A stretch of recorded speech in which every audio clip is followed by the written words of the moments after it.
Today on Sekulow, Biden asked about Russia using chemical weapons. He said the U.S. and NATO would respond in kind. We'll talk about that more today on Sekulow. Keeping you informed and engaged, now more than ever.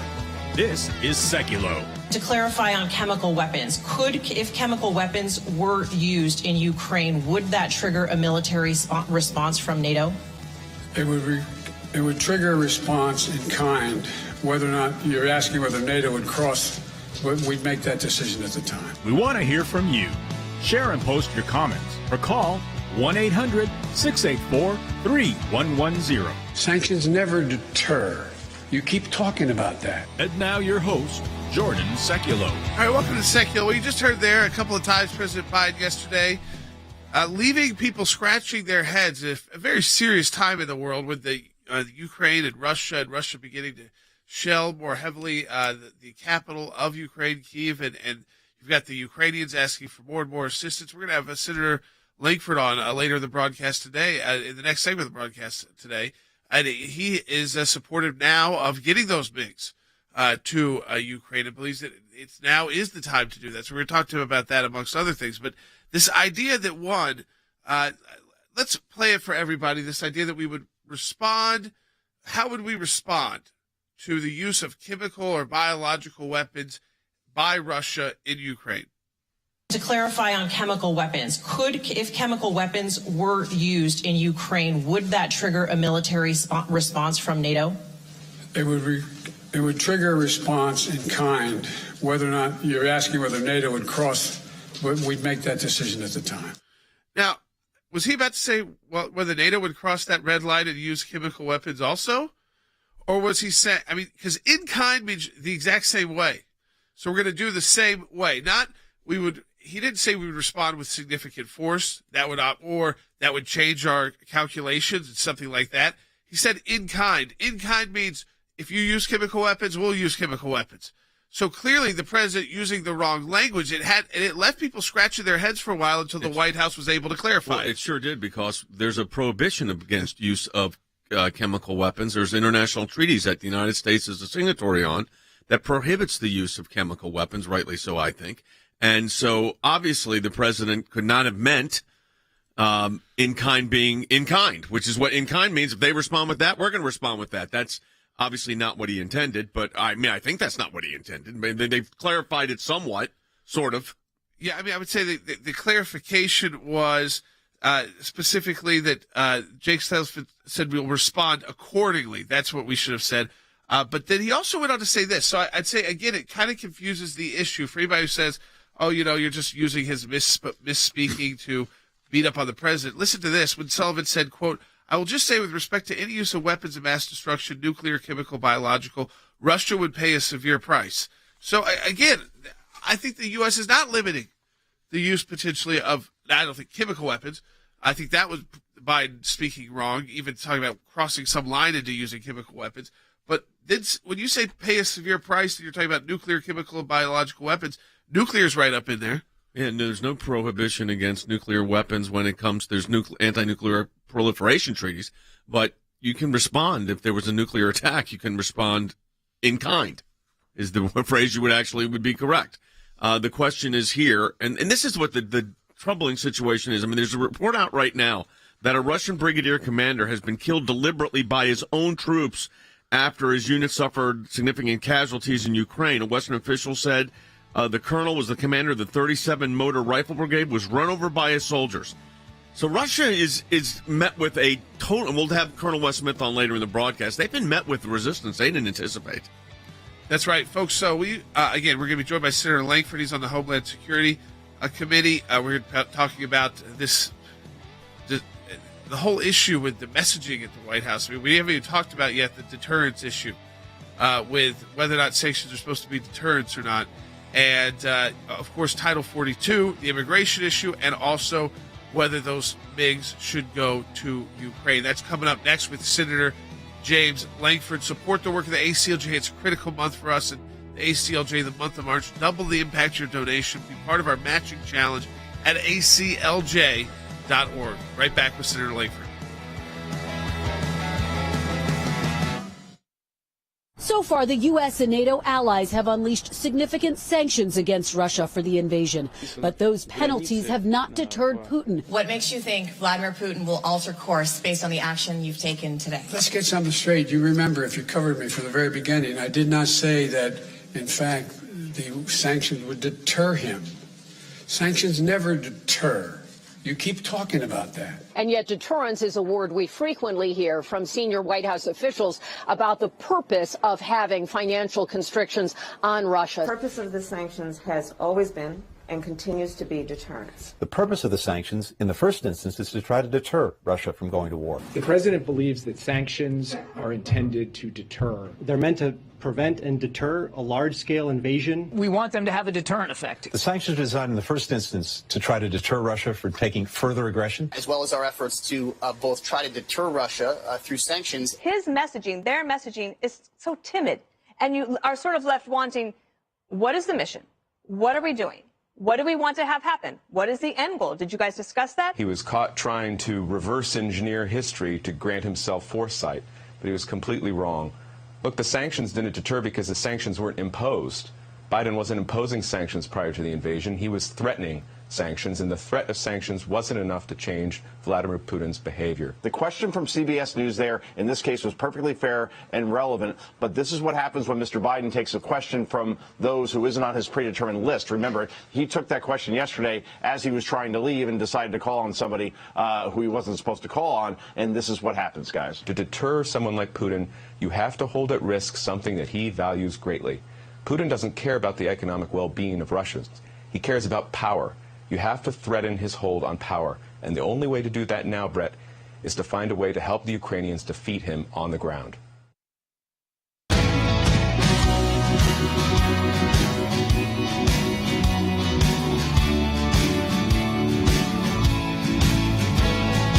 right, welcome back to Sekulow. We're joined by a great friend of our broadcast, a great friend of the American Center for Law and Justice, U.S. Senator James Lankford of Oklahoma. Senator Lankford, there's a lot I want to get to, so I'm going to jump right into it. First, you are on the Homeland Security and Government Affairs.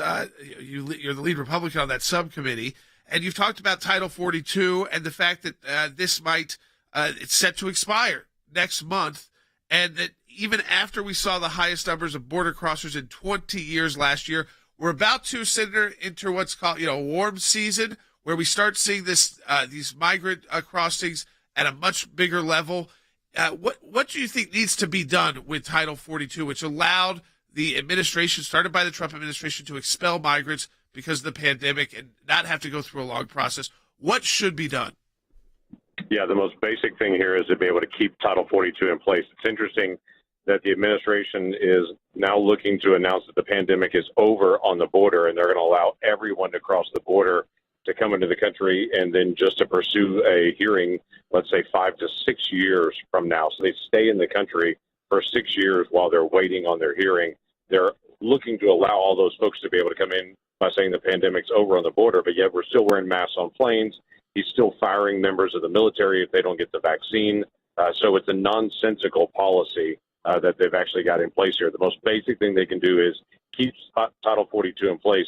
Even DHS in their own information has quietly stated that if they pull out Title 42 authority, they expect 1 million people within 2 months to cross our southern border. 1 million people within 2 months. To give you just a picture of that, that was 900,000 last summer that we saw in all the chaos. They expect 1 million on top of those numbers of what we saw last year. Senator, you said that one thing you could do, one thing Congress could do, is to bring a Congressional Review Act forward to overturn this attempt. Can you explain to people what that would be? I can, actually. So the Congressional Review Act is an older statute, but it allows Congress to be able to step in and act when the administration does something on regulations we disagree with. We've won several of these. For instance, we just did a Congressional Review Act on mask mandates in transportation. We passed that in the House. Even quite a few Democrats even joined us in that one as well. Sent it over the House. It's still awaiting action over in the House. But it gives us the opportunity to be able to speak into something, send it to the president's desk, and to say we have strong disagreement with this regulation that we put in place. The biggest thing that we could do, though, is continue to be able to shine light on this as you're doing right now, because the more the administration hears how upset the American people are about this, the more we understand that they are planning the chaos at our southern border. It's not just, as they say, just that they can't understand why so many people are crossing. They're actually planning the chaos at our southern border, that it hopefully acts as a deterrent to this administration for the light to be shown on it. Senator, one of the things that, of course, there's multiple problems at the border when it comes to these illegal crossings. Sex trafficking is huge. The increased fentanyl coming into and illegal drugs coming into the United States or coming from the southern border. I don't understand for the life of me why the current administration is not recognizing the significance of these social ills that derive out of illegal border crossings. Not all of them, obviously, but a significant enough number that it's affecting every community in the United States. You do. Every single school in the United States is seeing an influx of students that are coming in that don't have a legal connection to the country. Schools are stepping in to provide education. It has a real effect there on the classroom environment and for teachers because you have individuals that don't speak the language. But this is not just individuals, as the administration states, from people just from Central America. Last year, we had people from every country in the world illegally cross our border. Just in the last few months before the war even started between Ukraine and Russia, before that even started, just in the last couple of months, we've had 6,500 Russians that have illegally crossed the border that we picked up. So these are not just individuals from Central America. They're from all over the world. They're all paying a high price to the cartels in Mexico. As the Border Patrol will tell you, the border is secure. It's secure on the south side. The individuals will pay between $5,000 and $30,000 to the cartels to be able to cross in these different locations.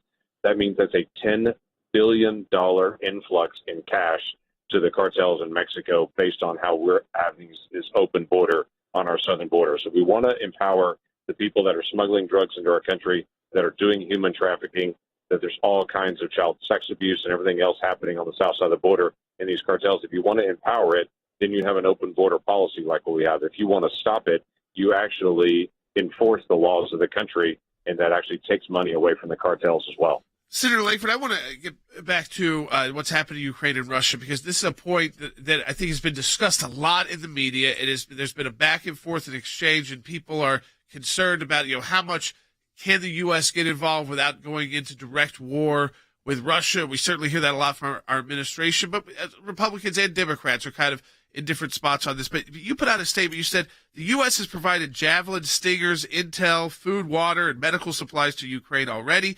It's within our powers to do good. We should do good. The U.S. has access, and this is the key, to the MiG-29s, the jet fighter aircraft. We should not withhold them from Ukraine. You're being joined by Senator Lindsey Graham, Senator Ernst, Senator Crapo, Senator Kramer, Senator Scott, Wicker, and Senator Romney on this. I know there's been a lot of discussion, but here's an opportunity. You're talking to an audience who has heard, from the most part, from all aspects of media, actually, from right and left and different members of Congress, that this would be an escalation. It would get us involved in a World War III. And I want your response to that, because I do feel like people are watching this every day feeling like, I wish we could be doing something else, something more to help these people who are fighting back so valiantly.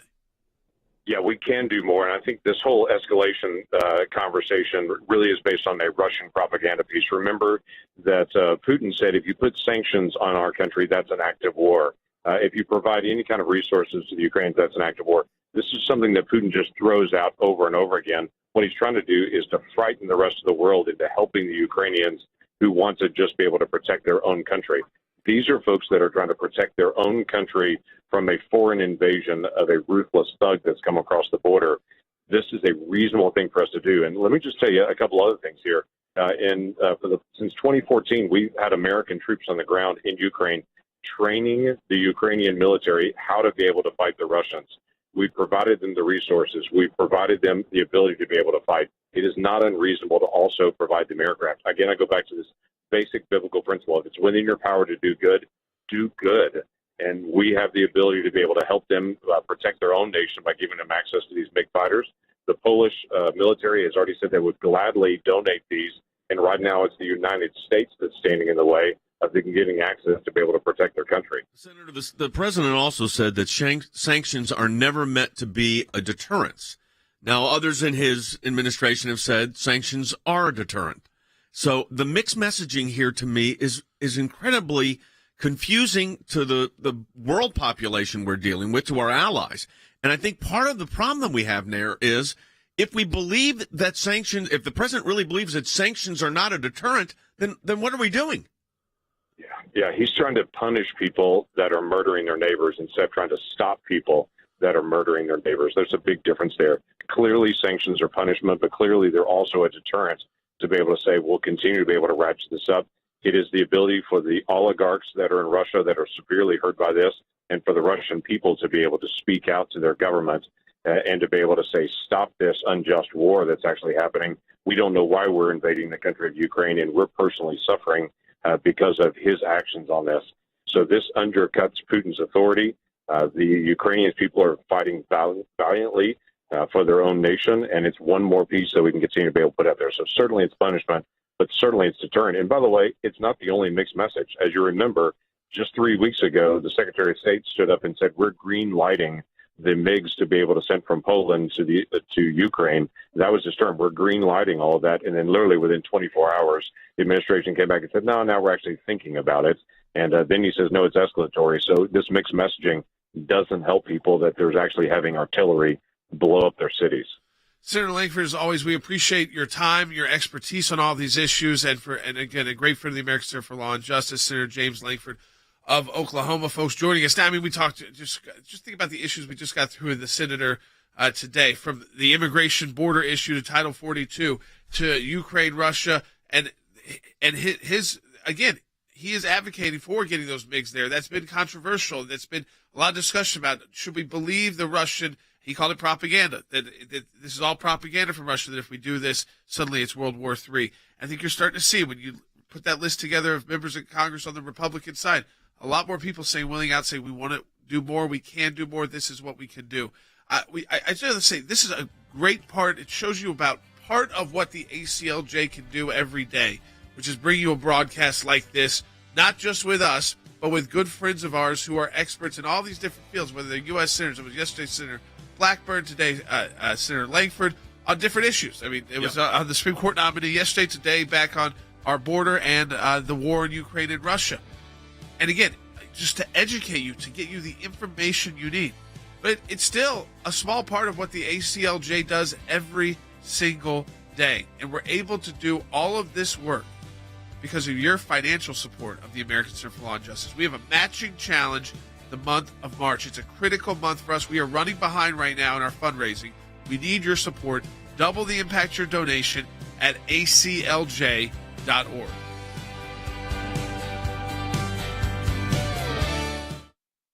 The Biden administration reportedly bracing for more migrants to cross into the United States once Title 42 is lifted. Biden is saying he is leaning toward ending that policy as soon as next month. 40% of all encounters qualify for Title 42. What does that mean? These historic numbers are about to double overnight if this goes away. If the Biden administration decides to end Title 42, that is going to make the situation on our southern border much worse. If the administration is saying that if the pandemic exists, so should Title 42. Instead of trying to address the underlying problem of the illegal behavior, they're simply going to try to process more individuals so they don't have them in lines, they don't have them under bridges, and so the media can't take pictures of them, and they'll say we solved the problem, when in fact they haven't. You know, every given month they're releasing or they're removing between 80 and 90,000 individuals under Title 42. If that goes away, the vast majority of those will be released into the country every single month. The Biden administration has determined that the southern border is fair and open game. If you want to come across it, come across it. We'll have the ghost flights, and we'll make sure that we don't pile up at the border. We'll send you all over the country. And they just keep ignoring this issue and this problem. If they decide to end Title 42, there's no plan in place right now. We're going to see conditions that are much, much worse on our southern border, and the loss of life increase. When you see Title 42 go away and they throw up their hands and say, look, we're going to have more folks come to the border and that's going to be a processing issue for us, it's one that they could have solved, right? We have to remember that this crisis has been self-inflicted by the Biden administration because they tore down a number of successful programs that have encouraged this huge influx of individuals to the southwest border. It's absolutely insane. Republicans have fought hard to keep Title 42 in place. As bad as this crisis is, Title 42 goes away, and this turns into a nightmare overnight.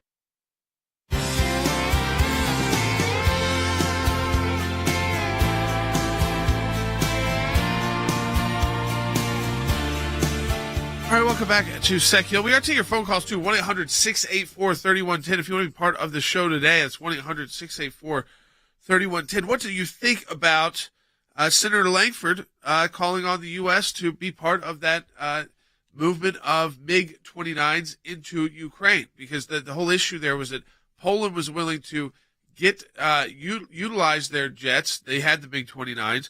They would need some backup support to replace those jets with F-16s from the U.S., and the U.S. would have to figure out how to deliver it, of course, into Ukraine. But we're starting to see calls, and again, I want to use the word escalation, but to provide more lethal support to the Ukrainians. So what are your thoughts on that, folks? Do you think that leads us into World War III? That's what we're being told by a lot of people on both sides of the aisle. But also that is the Putin line, too. So you have to figure out there's a balance here, because everything Putin says is not propaganda. Like he said he was going to invade Ukraine, and he did. That wasn't all just talking or threatening. So you do have to balance those situations. So I would ask you, our listeners, are you ready to say, yes, send those MiGs over, and because you don't trust that Vladimir Putin would really start World War III over that move? 1-800-684-3110 if you want to weigh in. That's 1-800-684-3110. But if you are Putin in the Kremlin and you're trying to follow where the U.S. is, it's a little difficult because you get hit with these very tough sanctions. But then you're told that these sanctions, they're not really to stop you from doing anything. Take a listen. Sir, deterrence didn't work. What makes you think Vladimir Putin will alter course based on the action you've taken today? Let's get something straight. You remember, if you covered me from the very beginning, I did not say that, in fact, the sanctions would deter him. Sanctions never deter. You keep talking about that. Sanctions never deter. The maintenance of sanctions, the increasing the pain, and the demonstration why I asked for this NATO meeting today is to be sure that after a month we will sustain what we're doing, not just next month, the following month, but for the remainder of this entire year. That's what will stop him. So now we're saying that sanctions don't work, but that if we keep sanctions on and we do these other show of force, maybe it will work. The inconsistencies here are breathtaking, because you've got his own administrative staff, senior administration officials, saying, Andy, the exact opposite. We'll play some of those in a minute. Yeah, I mean, Psaki, Sullivan, Blinken, Kirby, and Harris, that's a good quadrinity or whatever it is, are all saying sanctions are deterrence and they work. Then the president says twice, sanctions do not deter, sanctions never deter. And then he goes on in this word salad, which is all I can say that it is, in which he says we need to sustain what we're doing. Well, you're sanctioning.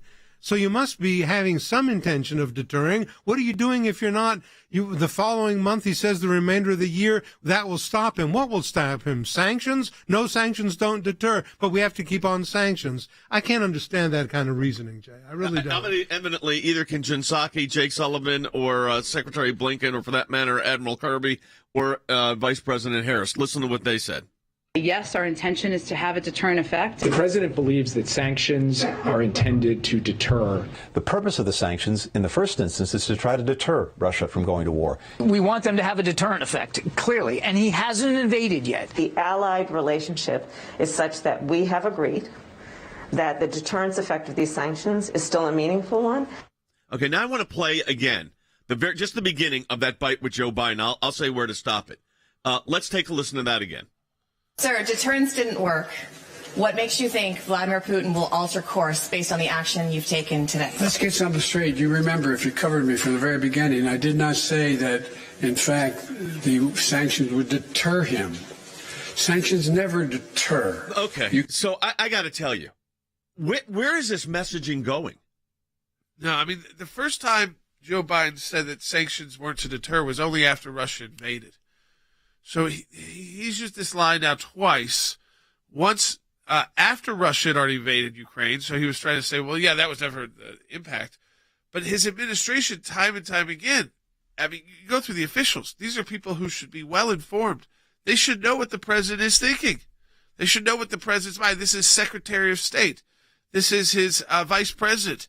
This are his top spokesperson, his deputy national security advisor. I mean, the list goes on and on. And we're going to talk to Rick Grenell about it in the second half hour. But how does this?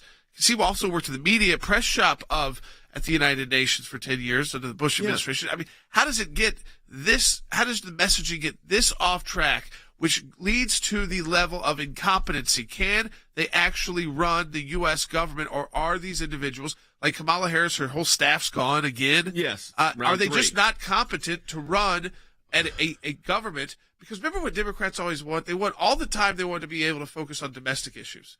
Then they get into office, and then their entire time in office is defined by overseas incursions. Yeah, and overseas incursions, Andy, where they're not giving a coherent, cohesive policy on what we're trying to do. That's exactly right. The message to Putin is completely garbled. The president, the leader, the one who's supposed to be making the decisions, ultimately says sanctions never deter. His press secretary, his national security advisor, the secretary of state, the spokesman for the Pentagon, the vice president of the United States, heartbeat away from the presidency, say the opposite.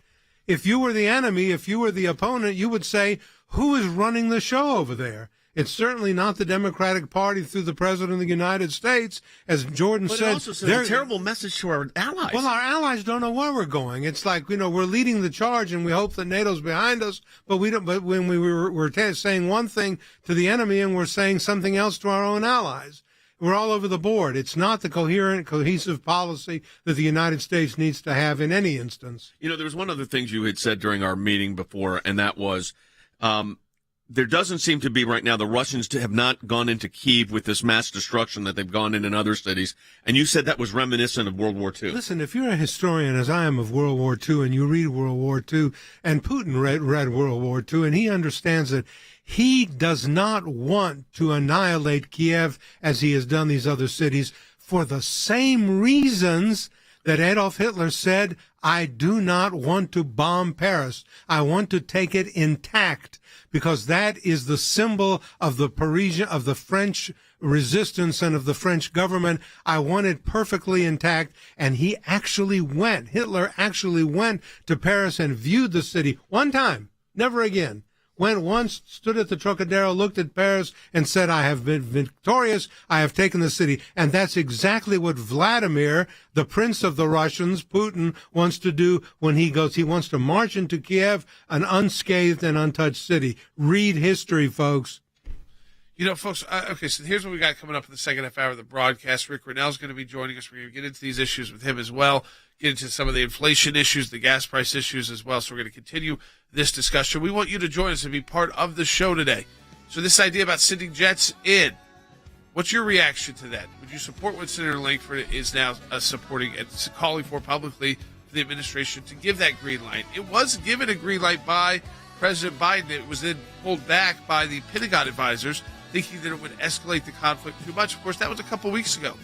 So where we are now that we're more than a month into the conflict, 1-800-684-3110. Provide your thoughts on that, and we will be right back. I also encourage you, we are behind our fundraising for the month of March. We need your financial support. We have a matching challenge right now, so you can double the impact of your donation to the ACLJ if you donate online at aclj.org. Donate today. Second half hour coming up.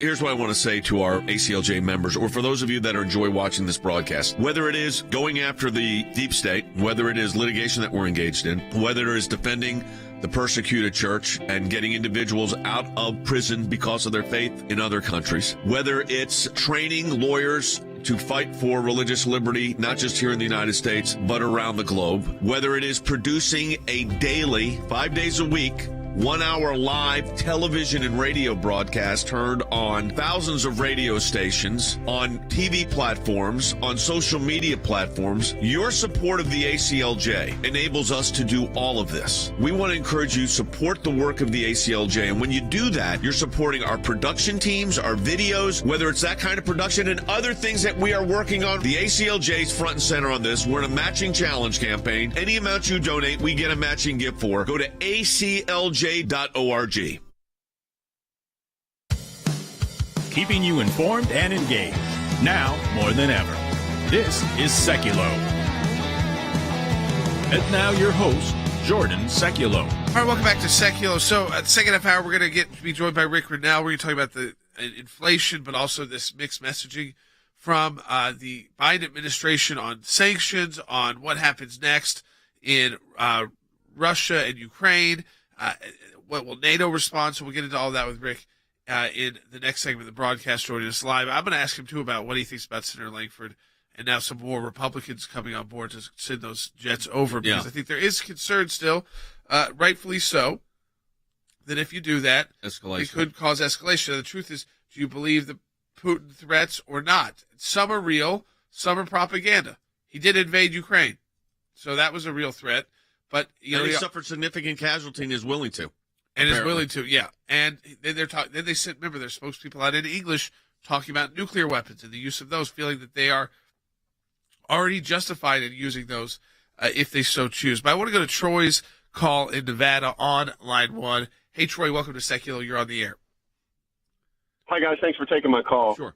Hey, the comment that I had about Joe Biden and his administration and things like that about the mismessaging is this. I think that the rest of the world is watching also, and they see the inconsistencies and the lack of strength from the leadership of the country of the United States. And I think the reason why this situation isn't worse than it is now is because our military still remains as one of the most powerful.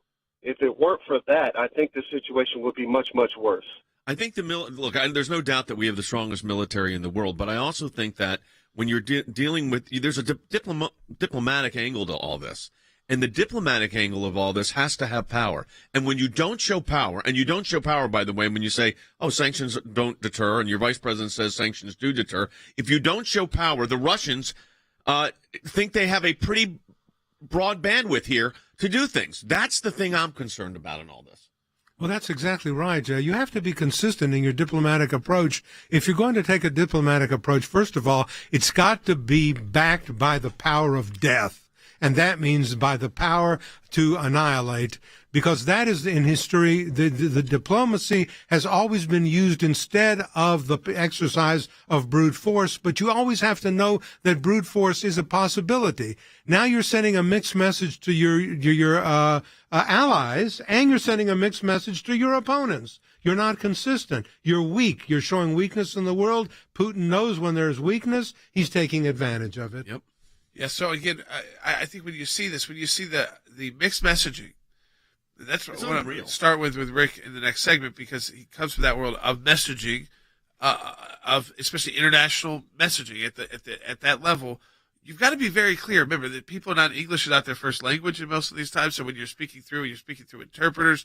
And so when you say that you're going to respond with chemical weapons in kind, it's a shocking statement. And if it takes 2 hours for the White House to clarify it, it was 2 hours where the world was scratching their head going, what is he talking about? Is the U.S. going to use chemical weapons? So, but he comes from the administration, the Obama years, where they drew a red line in the sand in Syria and said, if you use chemical weapons, that's it. We're, new escalation. They used chemical weapons with the Russians.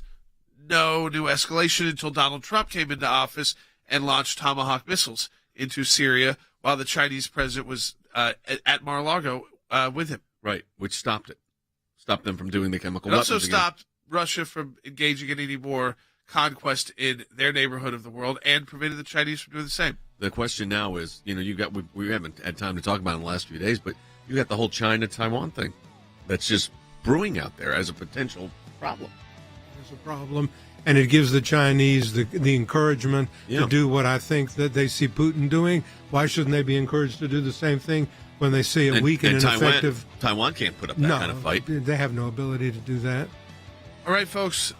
Listen, it's a critical time for us, the ACLJ, because these are big fundraising months, and we don't do it often on the broadcast. But when we do, it's because it's important, and we are behind this month. So if you can support the work of the ACLJ at aclj.org, double the impact of your donation. It's just a critical time. We're in our final week here.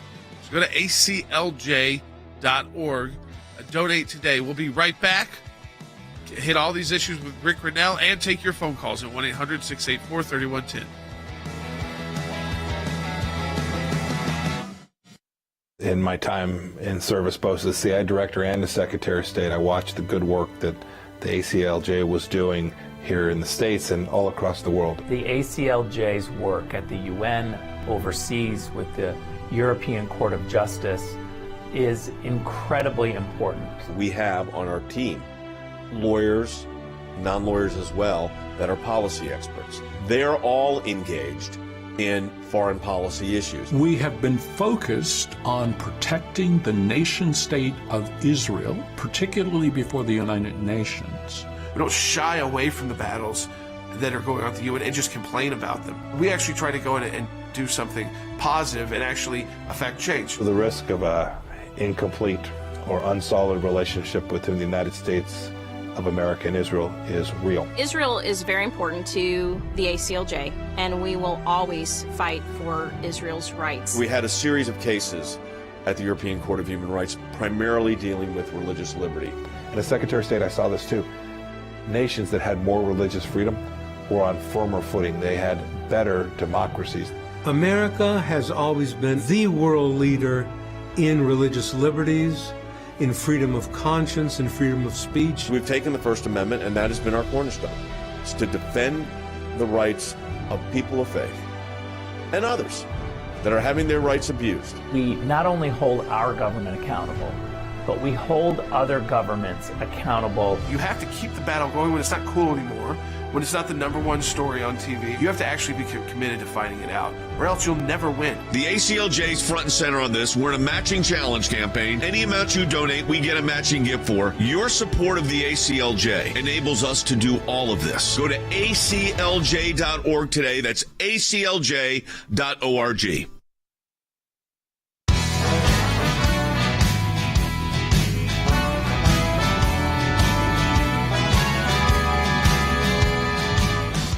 All right, welcome back to Sekulow. We're joined by our Senior Advisor for Foreign Policy and National Security, Rick Grinnell. And Rick, there's a lot to talk about at home and abroad. You've got a new piece up at aclj.org, so we'll start at home. And all these issues get interconnected, too, with what's happening overseas. But a new piece up at aclj.org. California has the highest gas prices in the nation, and the state is totally governed by the left. We have a ton of listeners and supporters in California who are listening to this broadcast and watching this broadcast right now, Rick. Tell them what they will learn about in your piece, but also what could be done to alleviate some of the burden on these California drivers. I mean, drivers across the country as well. We're all paying more. Well, I'd say the first thing that they're going to learn is that the entire state of California is controlled by the left and has gripped us into not supplying enough energy. We don't participate in the explosion of liquid natural gas that the United States is able to participate in. We're not drilling. We've got a problem throughout California in that our beaches become filled with little oil pots because the reserves just off the beach are exploding, and we're not tapping into them. This is, Mother Nature trying to tell us that the oil needs to be pumped. And yet we don't do it because the radical environmentalists have taken over California. But what Gavin Newsom is now doing is he's going to bribe everybody with a $400 check to say, well, we're going to continue gripping the supply. We're going to continue having this problem. But in order to appease you because you're all screaming about the high price, we're going to send you a $400 check right while I'm running for re-election. Now, shame on us for falling for all of this. I say take the money, deposit the check into your bank account, and keep screaming about more supply.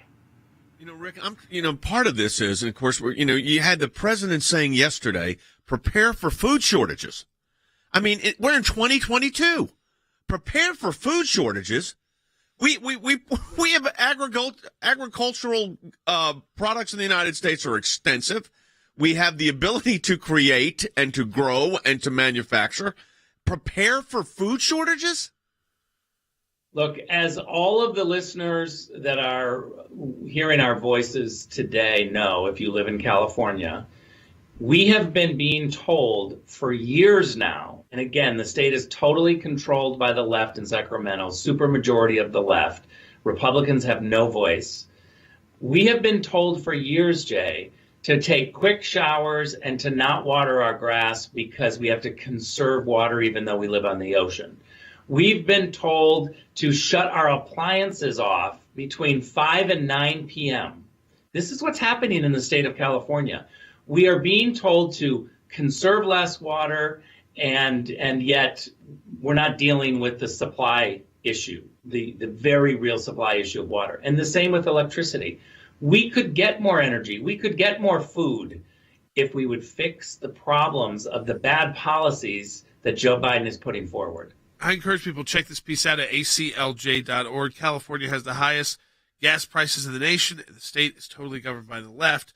And it's also a warning to other folks in different states. I mean, again, there's states that I'm starting to see that there's states and cities trying to give relief. But again, a lot of this is, like Rick said, for politics, and can also lead to more inflation of gas prices, especially some of these federal plans that we've been talking about as well. I want to get into, Rick, the language being used on the White House, specifically on sanctions. I want to play it for you. Here's President Biden saying, sanctions, there's nothing about deterrence there. Take a listen.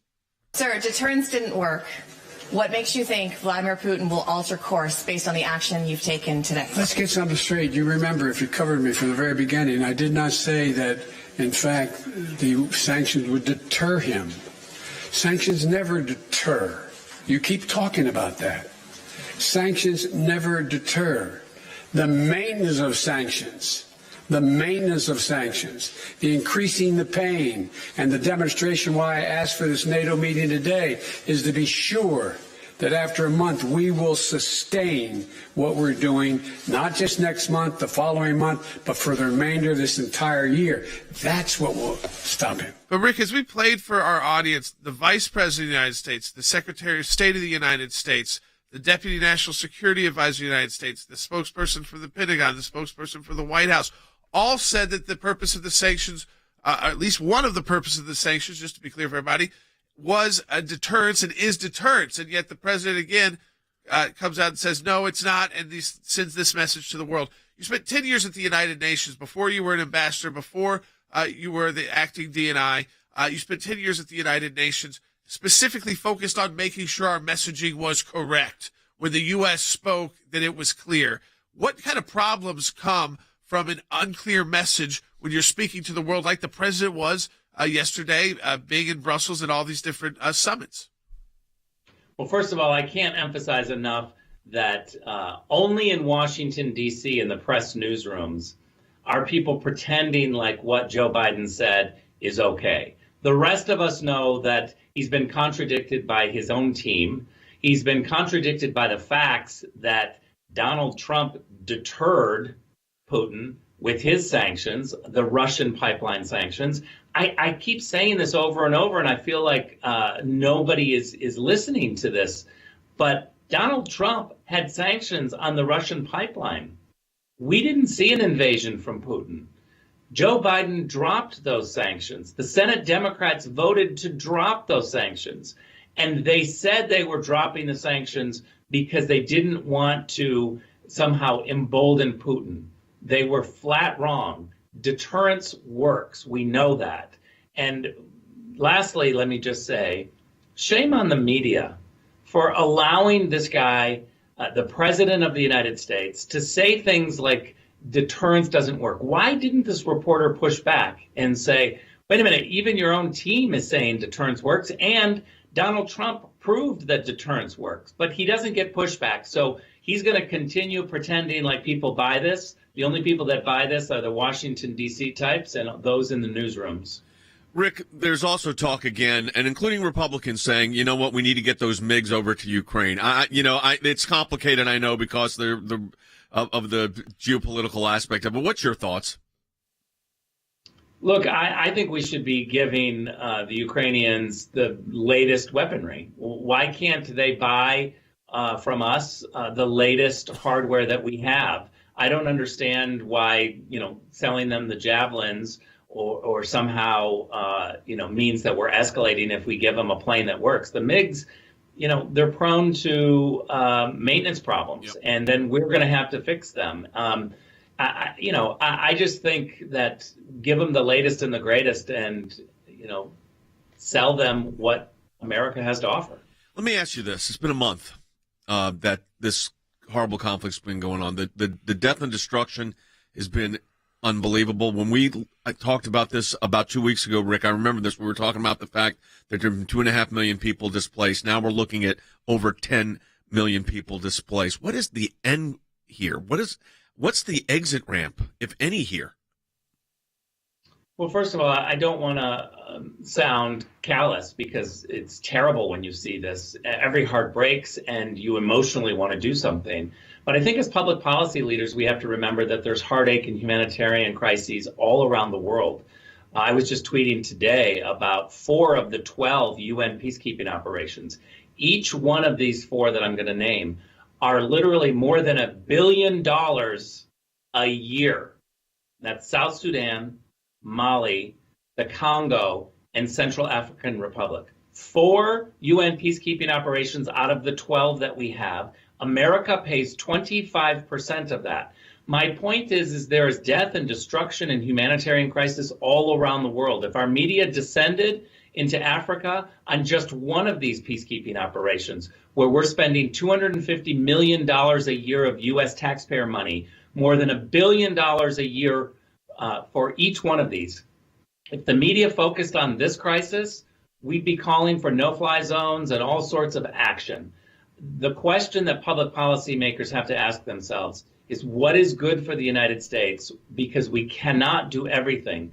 We have to do something. We can be a leader, but that doesn't automatically mean boots on the ground. Right. We can be a leader in other areas. Rick, as always, we appreciate so much your insight. Let me just tell you, folks, Rick is part of the ACLJ team. Again, I always want to underscore this because I know you see these folks in other media like we all do, but Rick is not just someone who comes on our show to give insight. He is part of the ACLJ team as a senior advisor to our team. He's got the piece up. That's exclusive content at ACLJ.org. It's not running anywhere else about the gas prices in California. This foreign policy expertise that we're able to utilize that you're not, we don't see on the broadcast every single day. But it's because of your financial support. Folks, it's because you donate to the ACLJ that we can bring on Rick Grenell as part of our team right after they leave the administration. To have a former acting director of national intelligence and ambassador to Germany and spent 10 years at the UN in New York on this type of messaging that we're talking about. Support our work at ACLJ.org. We're running behind this month. It's a critical month for us, a matching challenge month. ACLJ.org.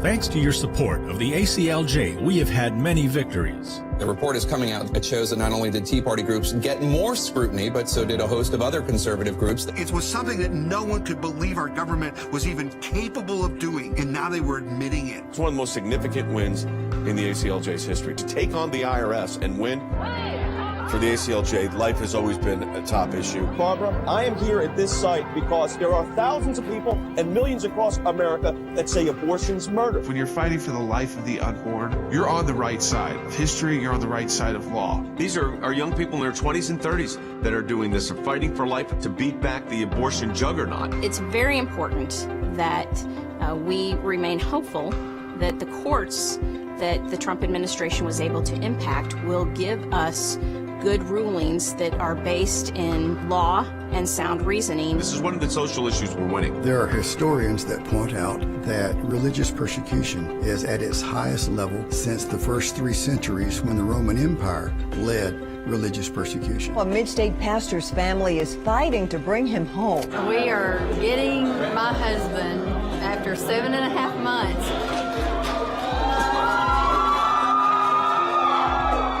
Turkey should not get away with holding my father one more day. When Brunson was finally released, who meets him at the airport at 2:30 in the morning? Rick Grinnell. I saw Pastor Brunson walk down the stairs of the plane. I was filled with emotion.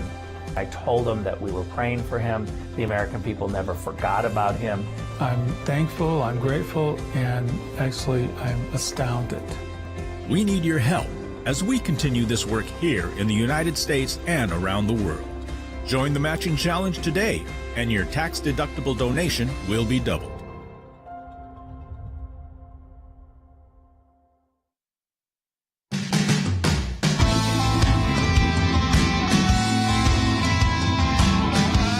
right, welcome back to Sekulow. As we just had the discussion, we've had it with Senator Langford, we've had it with Rick Grinnell, this idea of, and I asked you the question at 1-800-684-3110. Do you still have time to join the broadcast now? Because we're taking a lot of phone calls this final segment of the broadcast.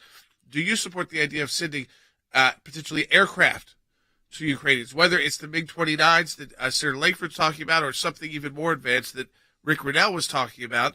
And this idea, remember that the idea against this is that would lead us into a direct potential conflict with Russia. Now, we wouldn't be flying these planes, so it would not be U.S. pilots versus Russian pilots, but it's one step below that. It's what? Because the Russians would know the only reason that was there is because of us. And so, again, you get to that idea is, does that lead to World War III or not? I want your thoughts on it, 1-800-684-3110. And let's go to the phones. Let's go to Robert in Virginia on line 5. Hey, Robert. Yes, thank you, guys. Rick is spot on. We should be sending Ukraine everything they can use that doesn't require years of training. Why do we think Russia is any different than Nazi Germany was in the late 1930s? Well, I mean, you know, there's a different. It's a totally different kind of conflict. They have nuclear weapons. Yeah. So that's a huge difference. A big difference, because a nuclear deterrent is a nuclear deterrent, and a nuclear capability is a real capability. The Nazis had a war machine, no question about it, but that's very different than 4,000 nuclear warheads. Having said that, I'm going to go to Colonel Wes Smith, because we talked about this earlier today. You said you're modifying or really thinking through this because you were initially opposed to the MiGs. Absolutely, yeah. I've come around in my thinking, much like some of the senators have, just in the last few days. We are witnessing an unreal human disaster, war crimes being committed. They're in the face of every American through social media and through the news, day in and day out. At some point, we have to do something. And here's what has brought me about, Jay, to say that we will give them anti-aircraft missiles, Stinger missiles, javelins to attack tanks, even kamikaze drones, which we've given all those things to Ukraine, but we won't give them aircraft that their own pilots will fly, is a distinction without a difference. We are already giving them weapons to try and defeat the Russian aggressors. And so these MiGs, it's not really that much different. Plus, we've been here before. In Afghanistan, we armed the Afghanistans to fight Russia in the 1980s. And Russia, they are playing this card of a possible nuclear, response and trying to bully us. Mutually assured destruction is still a real thing. And I don't think Russia would go there. And again, we're not talking about U.S. troops fighting Russians or boots on the ground. We're talking about arming the Ukrainians, which we're already doing. We had this report that came in right before we went on air that a Russian brigadier commander has been killed deliberately by his own troops after his unit suffered a lot of losses in Ukraine. A Western official said the Colonel Medvedchuk was the commander of the 37th Motor Rifle Brigade, was run over by his own soldiers. What's going on with this? All the reports are morale in the Russian army is extremely low. Putin is keeping the facts from the Russian people in Russia about what's going on, about attacking civilians and about leveling cities and towns. He's keeping that from his own people. To those soldiers on the ground, they are not only witnessing these war crimes and the humanitarian disaster, they're being ordered to be complicit in it. And it is no surprise that some of them are shocked and they're saying, we will not be part of this. And apparently that's what happened with this commander. Will Haynes just put in our chat, and make sure I got this right, Will, that the callers we're getting are they're pro, they're against, and some just kind of in the middle on the fence on the whole situation with jets and MiGs. Yeah, I mean, John in New York online too. Hey, John, welcome to Sekulow. You're on the air. Yes, sir. Thank you for taking my call. It's a pleasure, honor as well. I'm totally against sending MiGs or having anything to do with any ammunition. Let them buy it, is what I say. I believe that we could do a lot of humanitarian, as much as we can, donations and gifts like that. But to get involved militarily in this nation, I think, is a disaster. I mean, there's a lot, like Mr. Grinnell said, who I honor.